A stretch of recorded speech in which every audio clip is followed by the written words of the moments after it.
l'exposició retrospectiva Obra 1975-2006 del ceramista jesusenc Joan Panisello.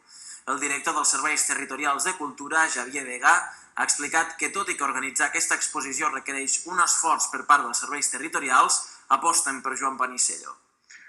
Per al Departament de Cultura i per les serveis territorials és un esforç important, això, perquè ja sabeu que sempre estem plorant en els problemes del finançament i són problemes reals, però s'ha de prioritzar. I per nosaltres és una aposta estratègica que Joan Panisello pugui exposar aquesta antològica, que podríem dir, a la ciutat de Tortosa, o sigui, al seu territori. L'exposició s'estructura en 5 grans àrees que recullen les diferents etapes creatives del ceramista jesusenc, des dels seus inicis fins a l'actualitat.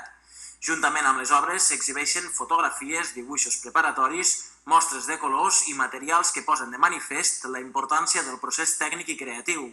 Segons Panisello, això respon a la proposta de Xavier Vega de fer una exposició pedagògica. Allí no hi ha una exposició, una gran exposició, n'hi ha dos.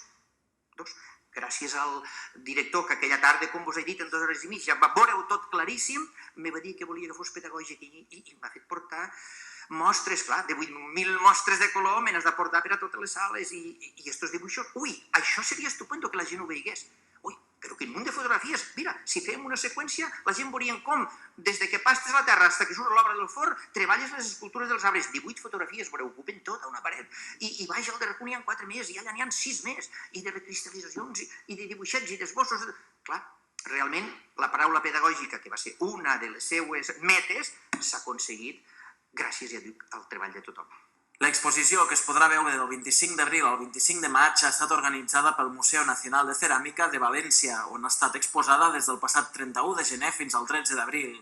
A més, compta amb la col·laboració del Ministeri de Cultura, la Generalitat de Catalunya, la Diputació de Tarragona i l'Ajuntament de Tortosa.